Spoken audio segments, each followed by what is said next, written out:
संकल्प न्यूज मराठी माध्यम विश्वसनीय पत्रकारितेचं www.sankalpnews.co.in. वाई तालुक्यातील केंजळगावचे सुपुत्र आणि पंचायत समितीचे माजी उपसभापती श्रीयुत अनिल बुवासाहेब जगताप या स्वच्छ प्रतिमेच्या तरुण तडफदार नेतृत्वास वाई खंडाळा महाबळेश्वर मतदारसंघातून राष्ट्रवादी शरदचंद्र पवार पक्षाकडून उमेदवारी मिळावी अशी आग्रही मागणी कार्यकर्त्यांसह समाजाच्या विविध स्तरातून होत आहे. समाजकारणाचा भरभक्कम वारसा वडिलांकडून मिळालेले आणि दूरदृष्टी असलेले कणखर नेतृत्व अशी ओळख असणाऱ्या अनिल जगताप यांना उमेदवारी मिळाल्यास निश्चितच मतदारसंघात परिवर्तनाचे सकारात्मक वारे असा विश्वास जाणकारांकडून व्यक्त होत आहे. पाहुयात अनिल आबा यांच्या राजकीय सामाजिक कार्याचा संकल्प न्यूज मराठीने घेतलेला सविस्तर आढावा.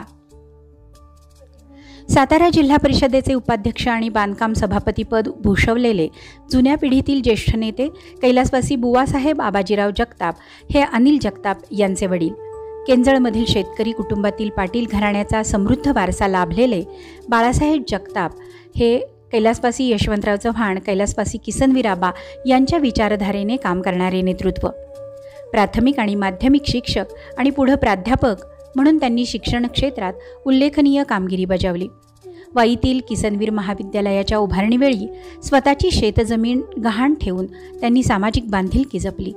1968चा कोयना भूकंप आणि 1972च्या दुष्काळावेळी त्यांनी जिल्हा परिषदेचे उपाध्यक्ष म्हणून केलेल्या प्रभावी कामामुळे संपूर्ण जिल्ह्यात त्यांनी आदराचे स्थान प्राप्त केले. वडिलांचा हा समाजकार्याचा वसा आणि वारसा पुढे चालविताना अनिल आबा यांनी 1991 पासून युवक काँग्रेसचे सचिव संघटक म्हणून जबाबदारी पार पाडली.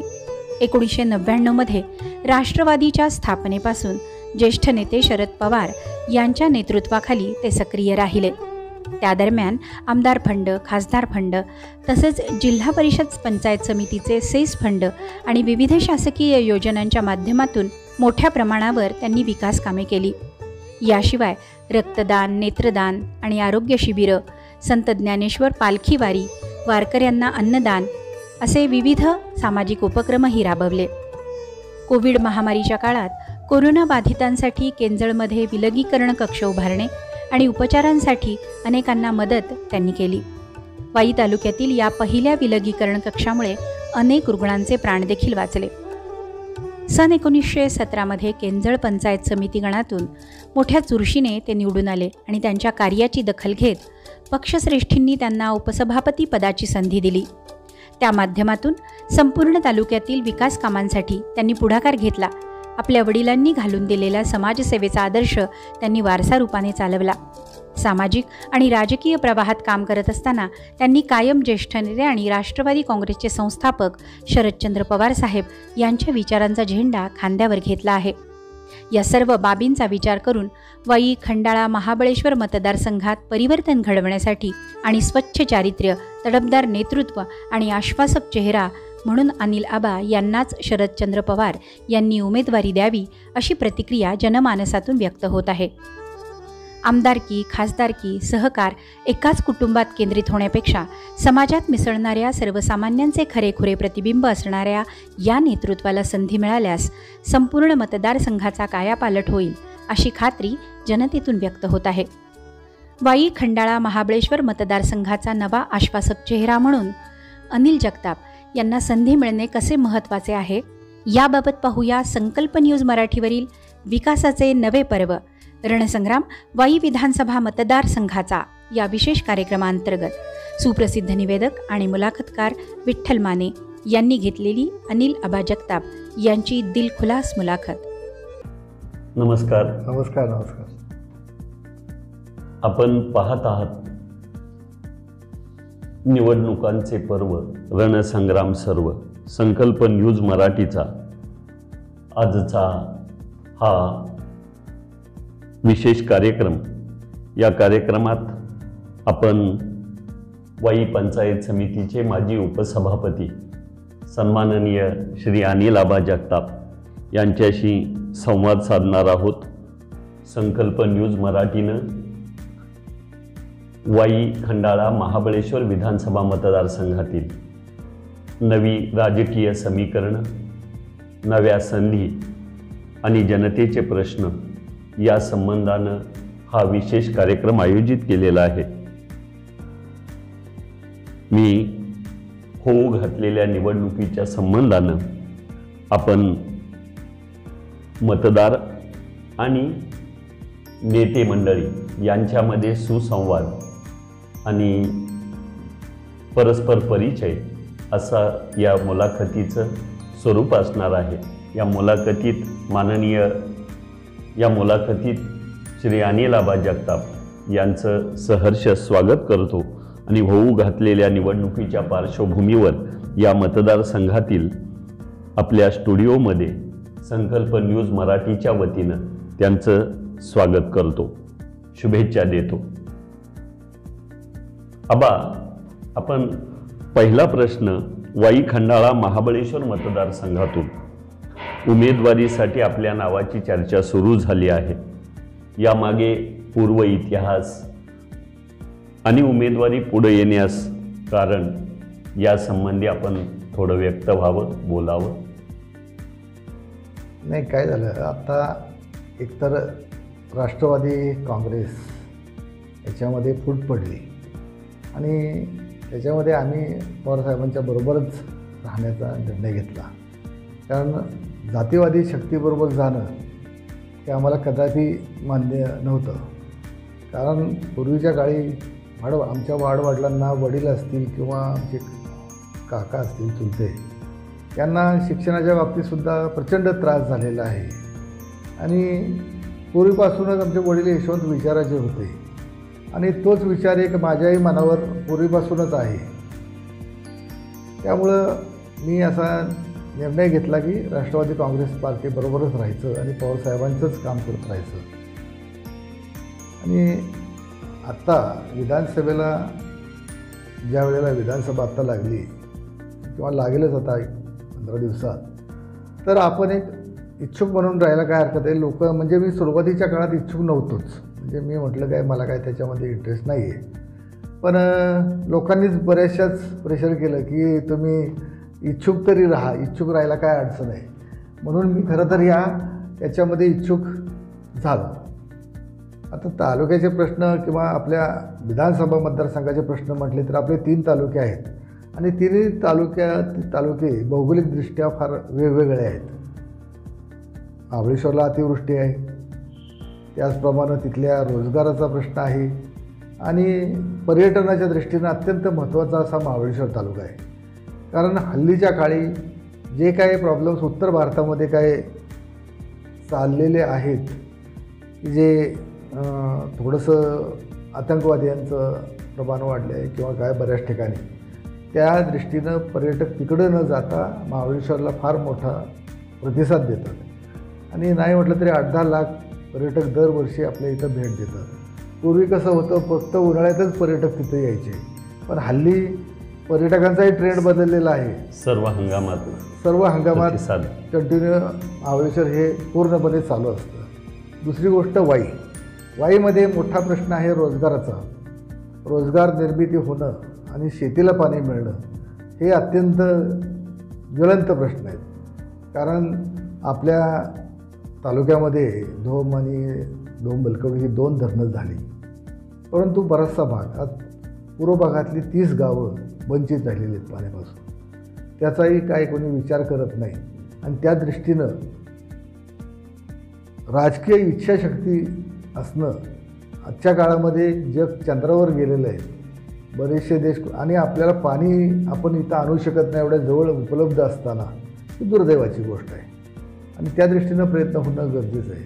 रोजगाराच्या दृष्टीनं म्हटला तर आज आपल्या तालुक्यामध्ये एक MIDC ऑलरेडी येत होती।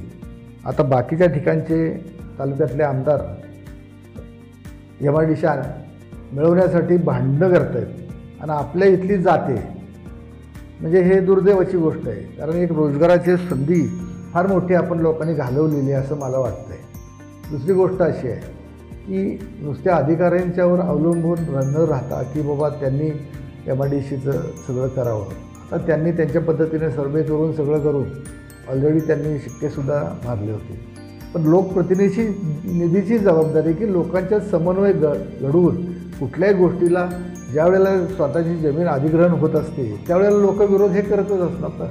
थोडेफार लोक विरोधात असतात, पण काही लोकांच्या आज 2 धरण झालं, त्याच्यामध्ये बरेच लोकांच्या जमिनी गेल्या, बरेच लोक विस्थापित कोरेगाव तालुक्यात झाले, खंडाळा तालुक्यात झाले. पण त्यांनी त्यांचं ते म्हणजे सॅक्रिफाईस केलं किंवा एक आपला हे केलं, म्हणूनच आज सुजलम सुफलम झालेले आहेत. त्याचप्रमाणे त्या दृष्टीनं लोकप्रतिनिधी सगळ्यांचा मेळ घालून त्यात कसं इथं रोजगार निर्मिती होईल त्याचा प्रयत्न करणं आवश्यक होतं. दुसरी गोष्ट आहे खंडाळा तालुक्यात स्थानिक लोकांना रोजगार मिळणं. आता तिथं खरं तर शिरवळ खंडाळा या भागात प्रचंड मल्टीनॅशनल कंपन्या आलेल्या आहेत, सेजमुळं आणि मोठमोठ्या कंपन्या आहेत.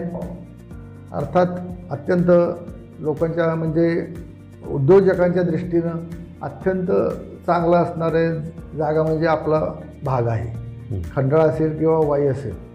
कारण पुण्यापासून जवळ आहे, मुंबईसुद्धा कनेक्टिव्हिटी खूप फास्ट झालेली आहे आता. आणि त्याच्यामुळं एक तर शिवापूरच्या तिथं 2 भोवती झाल्यामुळं फास्ट डेव्हलपमेंट इकडं आली. आणि आपल्या खंडाळ्यामध्ये शिरवळमध्ये जी रोजगार निर्मिती झाली तर तिथं आपल्या स्थानिक मुलांना काम मिळणं हे एक अत्यंत गरजेचं आहे. आणि स्थानिक म्हटलं तर काय होतं आहे की आपली मुलं फक्त वॉचमन आणि याच्यातच न राहता की जेणेकरून त्यांना टेक्निकल नॉलेज कसं मिळेल. अगदी इंजिनियर जरी झालेले नाहीत तर आज फिटर किंवा वेल्डर किंवा असे जे ITIचे कोर्सेस केले, कुशल कारागीर जर झाले तर त्यांना सुद्धा 30-40 हजार रुपये पगार आहेत आणि एवढी गरज आहे तिथं. पण आपली मुलं त्या दृष्टीनं शिकली पाहिजेत, हे एक अत्यंत गरजेचं आहे. आणि त्या दृष्टीनं काय करता येईल आपल्या मतदारसंघात त्याचा प्रयत्न होणं अत्यंत गरजेचं आहे. आणि बाकी खंडाळ्यामध्ये अडचणी म्हणजे आता पाण्याचा प्रश्न म्हणजे थोडं जाऊन बलकवडीचं पाणी तर गेलेलंच आहे, पण ते निरादेवगरचं जे धरण आहे त्याच्या कॅनलचे अजून प्रश्न बरेचसे मार्गी लागलेले नाहीत आणि ते मार्गी लागणं फार गरजेचं आहे. ठीक आहे, अडचणी असत आहेत, सगळं असत आहेत, पण याच्यामध्ये अधिकाऱ्यांच्यापेक्षा लोकप्रतिनिधींना भाग घेऊन नुसते रस्ते तयार करणं आणि हे काय आपलं लोकप्रतिनिधीचं काम नाही. ते तर होतच राहतं, कलेक्टरच्याकडं पैसे येतात. पूर्वी आमदार फंड हा नावच नव्हतं. खरं तर हे पैसे हे अंतुले साहेब ज्यावेळेला मुख्यमंत्री झाले त्यावेळेला त्यांनी यांना गोंडस नाव दिलं आमदार फंड. नाहीतर हे कलेक्टरच कामं करायचे सगळे, यांनी पत्र द्यायचे आणि कलेक्टर कामं द्यायचे. आणि त्याच्यामुळे हे जरा थोडंसं महत्त्व वाढलं आणि सगळी कामं आपणच करतो आहे असं एक चित्र निर्माण झालं.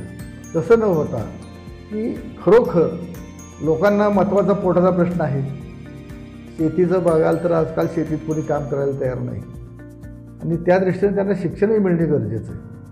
तर एक टेक्निकल नॉलेज, एक ITI चांगल्यात चांगलं कसं आपल्याला तिकडं मुलं डायव्हर्ट करता येतील, जागा भरता येतील, लोकांना सांगून किंवा मुलांना ITIला पाठवा, काहीतरी टेक्निकल नॉलेज घ्या, तर तुमचे फायदे तर ना इथं संधी उपलब्ध आहेत. असं म्हणजे मतदारसंघाबद्दल एक ओव्हरऑल माझं असं एक विजन आहे. आणि त्या दृष्टीनं पुढील काळात जर साहेबांनी जर संधी दिलीच, आता आम्ही 4-5 लोक इच्छुक आहोत, शरदचंद्र पवार साहेबांनी जर संधी दिली की एक प्रस्थापितांच्यापेक्षा एक वेगळा नवीन चेहरा आणि एक कॉमन मॅन की ज्याला काहीतरी दूरदृष्टी आहे आणि काहीतरी एक नवीन किंवा आपल्या म्हणजे खरं तर पद हे किंवा राजकीय पद कशासाठी पाहिजे, समाजकारणासाठी पाहिजे. म्हणजे नुसतं समाजकारण एखादा करायचं म्हटलं तर ते पण शक्य नाही होत. त्याच्यासाठी एक पदाची गरज असते. म्हणूनच मी खरं म्हणजे याच्यात पडलो आहे. बाकी माझा उद्देश काही नाही. माझ्या वडिलांनी खूप थोडा काळच राजकारण केलं, पण असं केलं की आज 50 वर्षानंतरही त्यांचं नाव आदरानं घेतलं जातं. आणि त्याच पद्धतीनं मला काही 100 वर्ष शेळी होऊन जगायचं नाही. 5 वर्ष आपण वाघासारखं जगायचं आणि त्या पद्धतीनं काम करायचं. समाजासाठी एक समाजाची बांधिलकी आपल्यावर आहे आणि समाजाची आपण बांधिलकी लागतो तर आपण काय घेऊन जाणार आहे शेवटी. तर एक आणि मला त्याची आवड आहे, त्या दृष्टीने माझे प्रयत्न आहेत. राजकीयदृष्ट्या तुमची प्रतिमा उजळ आहे, म्हणजे स्वतःच्या खर्चातून समाजासाठी काही करण्याची अशी तुमची यापूर्वी तयारी दिसलेली आहे आणि ती पाहिलेली आहे. पण आता पुढच्या काळामध्ये मतदारसंघाचं स्वरूप व्यापक होणार आहे. म्हणजे पूर्वी एखादा पंचायत समिती गण असं तुमचं कार्यक्षेत्र होतं किंवा जिल्हा परिषद गट. आता असे अनेक गट असलेला विधानसभेचा मोठा मतदारसंघ. या मतदारसंघामध्ये यापूर्वी ज्यांच्याबरोबर तुम्ही राजकारण समाजकारण केलं त्यांच्याच विरोधात आपली उमेदवारी असू शकते, असणार आहे. मग पूर्वीचे स्नेहसंबंध नाती जपणार की कर्तव्य आणि पक्षादेश या बाबी सांभाळणार असा प्रश्न? नाही, कसं आहे, नाती आणि संबंध याच्यापेक्षा कर्तव्य श्रेष्ठ आहे असं माझं तरी मत आहे. आणि ठीक आहे, नाती स्नेहसंबंध आहे तिथं राहतील, त्याच्यामध्ये काय ठेवायचा प्रश्न येत नाही. बदल काय करायची गरज पण नाही आपल्याला. पण हे आपलं जे एक ध्येय आहे किंवा जे एक आपला यशवंत विचार आहे आणि जातीवादी शक्तींना आपण कुठल्याही प्रकारे मदत होणार नाही. हल्लीच्या काळात आपण 10 वर्षात जर बघितलं तर हिंदू खतरे में, खरं तर आता हे मोगल आले, त्याच्यानंतर इंग्रज आले, नंतर आता लोकशाही आली आपली, तरीसुद्धा हिंदू कधी खतरे में असं कधी ऐकायला मिळालं नाही किंवा गेला पण नाही खतरे में. मग आपण हा विचार कशासाठी करायचा? आणि हे फक्त समाजामध्ये तेढ निर्माण करणं आणि स्वतःची पोळी वाजून घेणं असला प्रकार आहे. दुसरं याच्यामध्ये काय मला वाटत नाही. सर्वसमावेशकतेचा विचार नाही वाटत. नाही. आपणास वाई मतदारसंघात बदल घडेल असं वाटतं का? आणि जर वाटत असेल तर त्याची कारणमीमांसा कोणत्या कारणामुळं ही बदलाची प्रक्रिया राजकीय बदल घडेल असं वाटतं? कसं आहे, यशवंतराव चव्हाणांनी पंचायत समिती, जिल्हा परिषद, विधानसभा त्रिस्तरीय आपल्या महाराष्ट्रामध्ये राबवण्याचा विचार केला. आणि याच्यासाठीच केला की एक सिस्टीम असली पाहिजे की त्या दृष्टीनं त्याचं कुठल्याही योजना आली तर त्याचं वितरण आणि त्याची अंमलबजावणी योग्य पद्धतीनं व्हायला पाहिजे. आता कसं झालं आहे आपल्या तालुक्यात, सत्तेचं केंद्रीकरण झालेलं आहे थोडक्यात. म्हणजे तसं न होता बाकीच्यांनाही कुठेतरी आता 3 वर्ष झाले जिल्हा परिषद पंचायत समितीच्या निवडणुकाच नाहीत. आज अधिकारी काय करतायत कोणाला माहिती आहे, अधिकाऱ्यांच्या कोणाचाही दबाव नाही. आता मी 5 वर्ष पंचायत समितीत काम केलं आहे सर, तुम्ही होताच त्यावेळेला. तुम्ही माझंही काम करण्याची पद्धत बघितलेली आहे की गरीबातला गरीब माणूस माझ्याकडे येणार. पंचायत समिती म्हणजे काय फार मोठं पद नाही, तिथं काय फार मोठे कोणी कॉन्ट्रॅक्टर किंवा फार मोठे लोक तिथं येणार नाहीत. तिथं येणार कोण, गरीब ग्रामसेवकाकडे काम असणार, कुठं काय असणार. मी जागच्या जागेवर त्या माणसाला परत यायला लागू नये. कारण पश्चिम भाग आपला वासोळे वगैरे त्या भागातून लोक यायची 20-20 किलोमीटर एवढ्या अडचणीच्या ठिकाणावर, आणि त्यांना परत फेराय मारायला लावणं हे मला कदापि पटलंच नाही. म्हणून मी जो कोणी येईल त्याला बसवून ठेवायचो, अधिकाऱ्याला फोन करायला लगेच बोलवून घ्यायचो आणि समोरासमोरच त्याचं काय जे असेल ते विषय संपवायचा मी प्रयत्न केला. म्हणजे जास्तीत जास्त कसं गरिबांना मदत करता येईल, लोकांना मदत करता येईल. घरकुलाचे प्रश्न असायचे, त्याच्यात काय अडचणी असायच्या, कुणाचे कागदपत्र अपूर्ण असायचे, काय जास्तीत जास्त कसं करता येईल मदत, त्या पद्धतीनं मी मदत करत गेलो. अधिकारी यांचं कसं आहे, अधिकारी काय सगळेच अगदी हे नसतात की त्यांना स्वतःचं कुटुंब, नोकरी, एक मर्यादित त्यांचं लाईफ असतं. त्यांना काय बाकीच्यांचं घेणं देणं नाही. त्यामुळे कोणाच्याच घरी अंकुश असला पाहिजे. म्हणून हे सगळी गरज आहे या गोष्टींची, आणि त्याही गोष्टी होत नाहीत आणि त्यामुळे सगळ्या अडचणीच्या ठरत आहेत.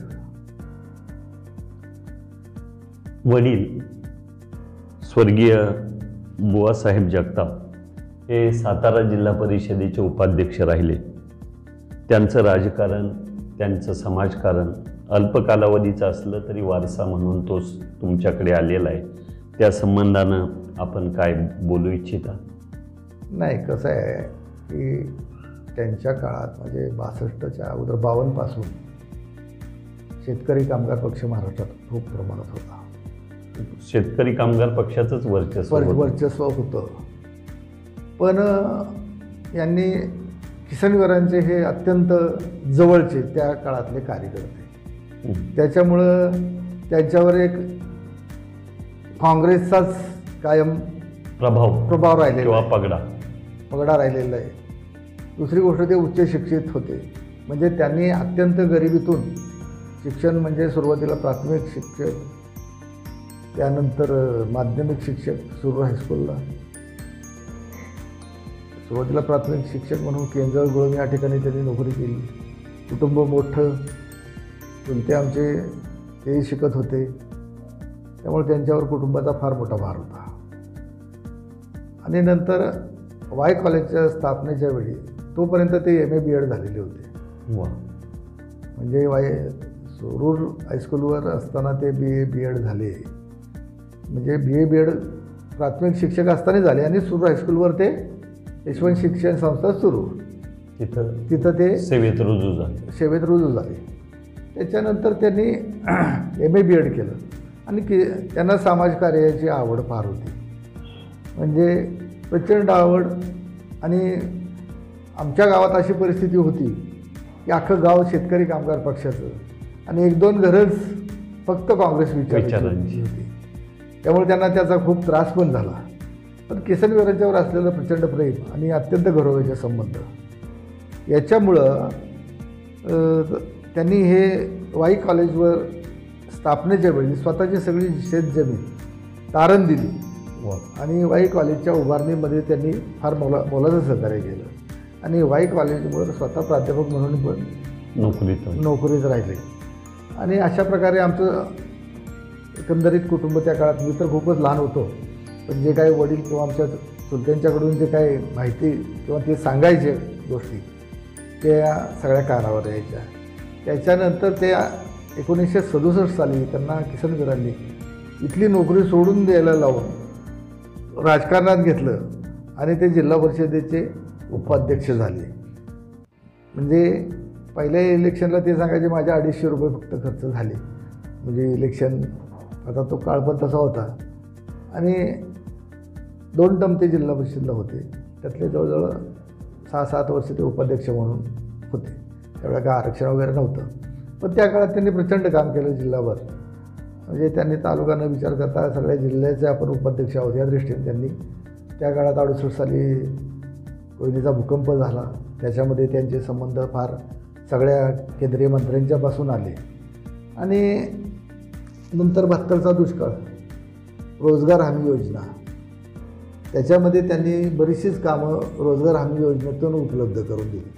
आपण मांढरदेववरनं जे आनंदपूरला जो रस्ता म्हणजे करायचा प्लॅन चाललेला आहे आत्ता, की प्रोसेसमध्ये आहे, फॉरेस्ट आहे, हे ते अर्धा रस्ता जो खाजगी जागेतून होता तो बालेघरवरून अर्ध्यापेक्षा जास्त आलेला आहे. पण जिथं फॉरेस्टची हद्द सुरू होते तिथं तो रस्ता अडकलेला आहे 50 वर्षापासून. त्याच्यानंतर त्याच्याकडे कोणी लक्ष दिलं नाही. त्याचप्रमाणे आपली लगडवाडी वगैरे आहे, तिथून वर जायला तिथून पण घाट आहे. ते रोजगार हमीच्या काळात त्या काळात काम झालेलं आहे. त्याच्यानंतर पुढं काहीच त्याच्यात झालेलं नाही. म्हणजे त्यांनी काम करण्याचा किती प्रयत्न केला त्या काळात की लोकांना ते असं त्यावेळेला, म्हणजे सरकारचाही विचार नव्हता कधी, चव्हाणसाहेबांचाही नव्हता की लोकांना पैसे द्या किंवा लाडकी बहीणसारखी एखादी योजना राबवा. तसं न होऊ देता या मंडळींनी, त्या काळातल्या काँग्रेस विचाराच्या मंडळींनी, की जेणेकरून लोकांच्या हाताला काम द्या आणि त्यांना पैसे द्या, ही एक मानसिकता तशा पद्धतीनं असणंही गरजेचं आहे. ज्यावेळेला काय माणसाला एकदमच सगळं फुकट मिळतं त्याचं काय त्याची किंमत राहत नाही. आणि आपल्याकडं लोकांना एक रोजगार कुठेतरी उपलब्ध करून देणं, त्या दृष्टीनं प्रयत्न होणं गरजेचं आहे राज्य सरकारचे. हाच समाजकार्याचा वारसा वसा मी आत्ता काही वर्षांपूर्वी कोविडची जी साथ आली त्या साथीमध्ये प्रकर्षानं आम्हाला पुढे आलेला दिसला की विलगीकरण कक्षाची निर्मिती असेल. जेव्हा ही साथ एकदम जोरावर होती त्या काळात आपण विलगीकरण कक्षासारख्या सुविधा, ज्या दिलासादायी सुविधा होत्या गावात, की कुटुंबातल्या व्यक्तींना कुटुंबातली व्यक्ती नकोशी झालेली होती, त्याला कुठं ठेवू असा प्रश्न होता आणि ग्रामीण भागातली घरं छोटी छोटी होती. या काळात आपण जे पाऊल उचललं त्याबद्दलचे अनुभव थोडे नाही आमच्या दर्शकांसाठी शेअर करा. कसं झालं की आमच्याकडे पूर्वी एक म्हणजे प्राथमिक आरोग्य केंद्र, त्याच्या अगोदर एक दुसरी स्कीम होती कुठली तरी फार पूर्वी. त्या काळात तिथे 2 गुंठे जागेमध्ये चांगलं इमारत बांधलेली होती, पण त्याची पडझड झालेली होती सगळी. म्हणजे त्या उपयोगात कधी आणलीच नाही किंवा आलीच नाही. तर नंतर मग कोविडच्या काळात अत्यंत वाईट परिस्थिती झाली की म्हणजे लोकांना खरं तर भीतीदायक वातावरण झालं आणि बेड मिळणं मुश्किल झालं सगळीकडं. वाई असू दे किंवा कुठं असू द्या, गवठ्याला असू द्या, की एवढे रुग्णांची संख्या वाढली. त्याच्यामुळं एक जिल्ह्यामध्ये पहिलं एक असंच विलगीकरण कक्ष एक सातारा तालुक्यात झालं होतं. तर आम्ही त्याची थोडीशी माहिती घेतली आणि एक आपण इथं एक करणं, इथं आपल्याकडे जागा आहे, इमारत आहे, याची डागडुजी करून जर काय करता येते का याचा प्रयत्न केला. त्याच्यासाठी काही लोकवर्गणी केली, ग्रामपंचायतीतल्या काय निधी उपयोगात आणला, 4-4.5 लाख रुपये ते वापरले आणि काही लोकांनी ते बरीचशीच मदत केली आणि त्याच्यातून ते विलगीकरण कक्ष अत्यंत सुंदर असा लोकसहभागही मिळवला आणि सगळंच उपलब्ध निधीचा वापर योग्य रीतीने केला. जिल्हाधिकारी, आपले CEO वगैरे, जिल्हा परिषदेची यांनी भेट दिली. अत्यंत कौतुकास्पद काम आणि बरेचशा गावचे लोक येऊन भेट द्यायला लागले की बाबा आमच्याही गावात आम्हाला विलगीकरण कक्ष उभा करायचा आहे. तर हे तुम्ही नक्की कसं केलेलं आहे त्याची म्हणजे या चॅनलवाल्यांनी, इलेक्ट्रॉनिक मीडियावाल्यांनी दखल घेतली, आपल्या प्रिंट मीडियाने दखल चांगल्या प्रकारे घेतली आणि एक लोकांना एक उत्स्फूर्त गावगावच्या असं वाटायला लागलं की आपण एक गावात एक छोटी कुठे शाळा आहे काय तिथे एक विलगीकरण कक्ष तयार करू की जेणेकरून तिथं थोडंफार सुविधा देता येतील. खरं तर त्याच्यासाठी काय औषधं काय फार नव्हतीच, फक्त त्यांना काही मदत करता येईल किंवा एक विलगीकरण कक्षात ठेवता येईल अशा पद्धतीनं गावोगावीसुद्धा त्याचा एक चांगला भागामध्ये फायदा झाला. पद्मभूषण शरदचंद्रजी पवार साहेबांच्या माध्यमातून आपल्या मतदारसंघात अनेक कामं झालेली आहेत. साहेबांच्या विचारांचा प्रभाव गेली कित्येक विधानसभा निवडणुकात आपण पाहत आलेलो आहोत.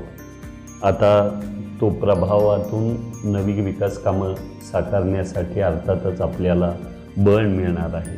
तेव्हा आपल्या संकल्पना किंवा पक्षाचा अजेंडा काय असेल या मतदारसंघापुरता? निश्चितपणे आपण जे आता अगोदर सगळं जे सांगितलं त्याच पद्धतीनं काम करण्याची आपली इच्छा आहे आणि माझा प्रयत्न तसा राहील. औद्योगिकरण, रोजगार निर्मिती, शेतीला पाणी पुरवणे, त्या दृष्टीनं महाबळेश्वरच्या भागामध्ये पर्यटनाला कसे अजून चालना देता येईल, रस्ते मोठे होणं गरजेचं आहे. अतिक्रमणं काही राजकीय संबंधामुळे अडकलेले असत आहेत, बऱ्याच अडचणी आहेत. तसं न होता आपल्याला कसं जास्तीत जास्त इथलं जीवनमान उंचावेल. खरं तर आपला मतदारसंघ अत्यंत चांगला आहे, इथले लोक फार सुशिक्षित आहे, फार मोठा वारसा आहे मतदारसंघाला आणि एक वेगळी ओळख आहे. वाई म्हटलं, महाबळेश्वर म्हटलं की एक महाराष्ट्रात फार चांगली ओळख आहे आणि त्या दृष्टीनं ते इथलं लोकप्रतिनिधी आणि लोकप्रतिनिधी केलेली कामही उठावदार असावीत. त्या दृष्टीनं आपण निश्चितपणे प्रयत्न करू.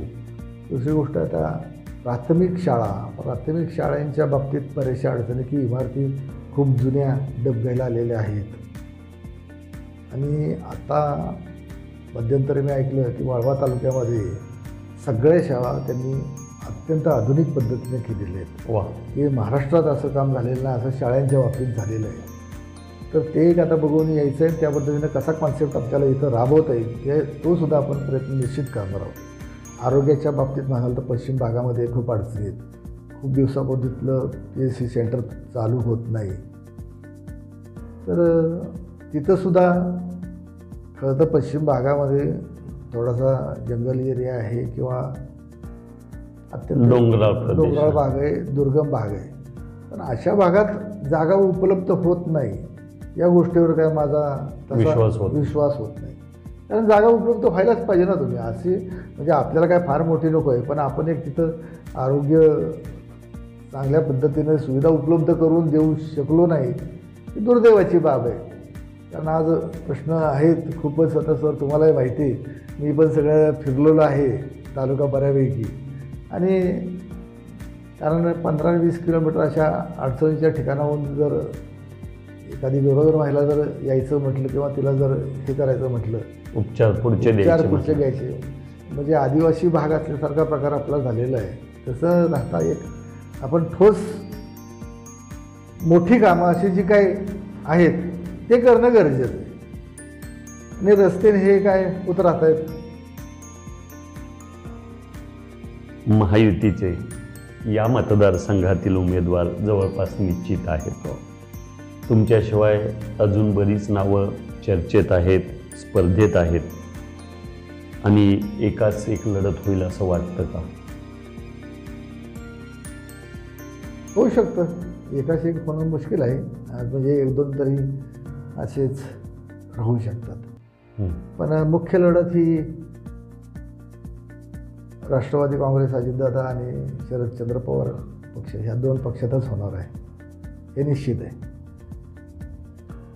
मतविभागणीचा पुढं जाऊन शरदचंद्र पवार राष्ट्रवादी काँग्रेस पक्षाला काही नुकसान होऊ शकतं का? किंवा तसं काही नुकसान होईल असं मला वाटत नाही. एकंदरीत जे पवार साहेबांचं ज्या पद्धतीने लोकसभेमधून काम सुरू आहे किंवा ज्या पद्धतीनं या पक्षाला एक सहानुभूती आणि लोकांचा एक मनामध्ये विचार फिक्स झालेला आहे आणि त्या पद्धतीनं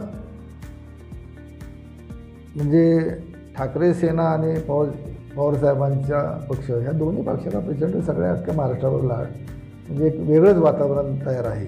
जसं लोकसभेप्रमाणे झालं त्याच पद्धतीनं आत्तासुद्धा राहील. याच्यात काही फार मोठा बदल होईल असं काही मला वाटत नाही. कारण आत्ताचे यांनी किती जरी स्कीम्स राबवल्या आत्ता लोकांच्यासाठी तरीसुद्धा ते लोक सगळ्यांना जाणून आहेत की हे कशासाठी करतायत. की लाडका भाऊ लाडकी बहीण अजून काय हे कशासाठी करतायत. याच्यात काय फार मोठं लोकात परिवर्तन होईल असं वाटत नाही. आपल्या बहिणी खूप हुशार आहेत आणि सगळ्यांना कळतं हे कशासाठी चाललं आहे. हे आजच्या तारखेला त्यांना एक लक्षात आलेलं आहे युती सरकारला की आपण अडचणीत आहोत आणि आपलं पुढचं सरकार येईल का नाही मुश्किल अडचणीतच आहे. येणारच नाही त्यात काय प्रश्नच नाही. त्यासाठी यांचे शेवटचे प्रयत्न सुरू आहेत हे सगळे. आणि याच्यातून काय की आत्ताच तुम्ही विचार केला तर बरेचसेच फंड त्यांनी डायव्हर्ट केलेले आहेत या योजनांच्यासाठी. की आता मागासवर्गीयांना जो काय फंड असतो तो डायव्हर्ट केला आहे. उद्योजकांना काय सबसिडीज द्यायच्या असतात तो डायव्हर्ट केलेला आहे. अशा प्रकारे हे सगळं डायव्हर्ट झाल्यामुळं सगळा इम्पॅक्ट त्यांच्यावर पण पडणार आहे की ते अडचणीत येणार आहेत. आणि ह्या आज विचार केला तर आपलं राज्य किती मायनसमध्ये आहे. या सगळ्या गोष्टीचा विचार होणं अत्यंत गरजेचं आहे. ज्यावेळेला राज्य सरकार चालवण्याची गोष्ट येते त्यावेळेला शेवटी एक राज्य सरकार म्हणजे एक कुटुंबासारखंच आहे. ते पैशाचा मेळ कुठेतरी माणसाला पगार मिळतो समजा 15,000 रुपये आणि त्याचे खर्च जर 25,000 असतील तर किती काळ चालणार ते कुठेतरी तुम्हाला बजेट बसवलंच पाहिजे.